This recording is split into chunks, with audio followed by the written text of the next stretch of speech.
For 25 years, the Center for Whale Research on San Juan Island has been tracking and identifying the orcas of the southern resident community. When they began their work in the mid-70s, the families of J, K, and L pods had been decimated by a series of captures that had taken about half their number. Season by season, as new calves were born, the population seemed well on the way to recovery. And then the second blow fell. Yeah, that's J18. He's getting to be a pretty big boy. In the mid-90s, southern resident orcas began disappearing or washing up dead in the prime of their lives. 2 to 4 whales a year, 17 whales in 5 years. The distressing part is that the young whales are often the ones that are dying, not just whales that you would expect to die of old age. 5-year-olds and 8-year-olds and teenagers are dying also.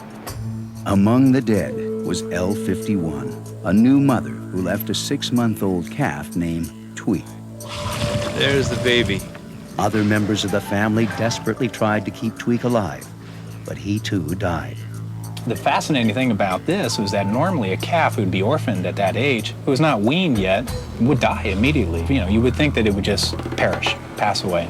This whale was kept alive by a 9-year-old and a 13-year-old actually catching fish and feeding it to this animal. If we would have told this story without having the video, people wouldn't have believed it. But Ken actually captured video of this brother whale and this uncle whale actually catching a fish, tearing off pieces of the fish, and feeding it to Tweak.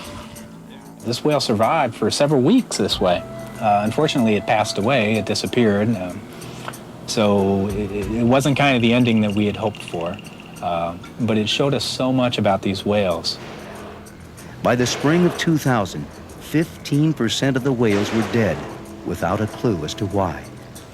Then J18, a whale known as Everett, washed up on shore.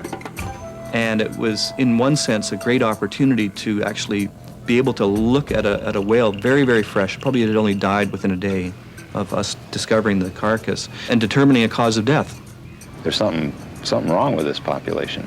And we've noticed that for about 10 years, but haven't been able to put our finger on it until the biopsy results came in. What the biopsy showed was a very high level of toxins called PCBs. PCBs were a wonder of the industrial age, compounds so stable they couldn't be broken down by water or heat. They were used extensively as coolants for machinery and insulators for electrical transformers.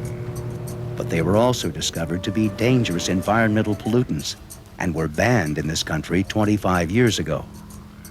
Their very stable nature is the problem, that they don't break down. It isn't one of these biodegradable substances.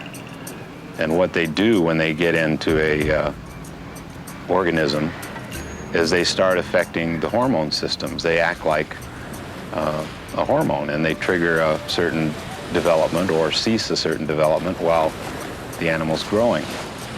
And in the case of immune systems and reproductive systems, they basically block them, shut them off. PCBs accumulate as they move up the food chain. Whales at the top get the deadliest dose. Mother whales pass PCBs onto their calves in breast milk, leaving the second generation in even worse shape than the first. But what really happens is the developing fetus and the nursing baby get high loads and their whole reproductive and immune systems fail. So it's basically a lag time that we're looking at right here, and it's hitting the second and third generations. Equally troubling to the future of the southern residents is the decline of the salmon stocks that brought them to these waters in the first place. The abundance that existed for 10,000 years has been all but lost in one generation. With less food, what happens to the orcas? And there aren't that many alternatives, I guess, for them. I mean, they could starve and die off. They could diversify their feeding strategy, basically look for something else in the big refrigerator of the Sailor Sea to eat. They could extend their range out to include other places that might still have good salmon stocks.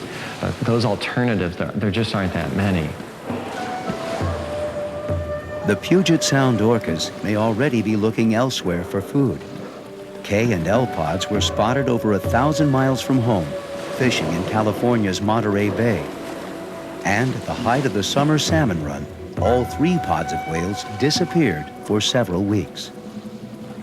I was quite actually encouraged that K and L pod this past winter went to Monterey, California and ate king salmon down there.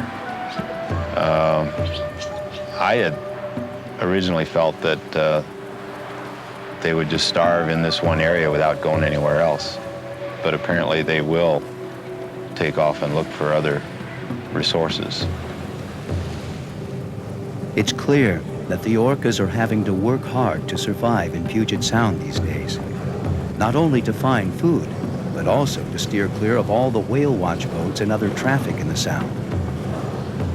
It's just general activity, shipping, ferries, commercial sports fish boats, whale watch boats, recreational and commercial. They all add to this kind of this din of noise, this commotion around the whales that I think only intuitively must seem to have some kind of effect. If you look at the projections for the urbanization of Puget Sound, southern Vancouver Island, the lower mainland of British Columbia, in 20 years even, that there's going to be a lot of people in this area. And there's going to be a lot of boats out on the water, and it's just perhaps going to be physically too much human activity in an area that, even in the lifespan of some of these whales, was a pristine, quiet, boat-free area. We may be seeing the sunset of the southern residents' time. In the next 25 years, if we don't clean up this act so far as habitats and salmon restoration, don't count on having any whales around.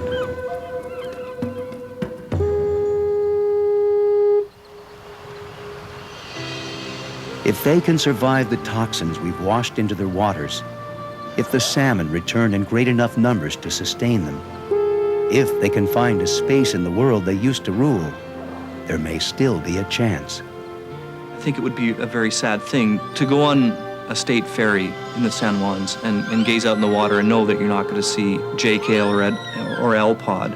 For those of us who spend time on the water or live along the water, that it would be a very sad day if they weren't out there and thriving in our local waters. Far from the dangers that threaten her family, the last of the captives awaits her fate. Lolita's story when we return.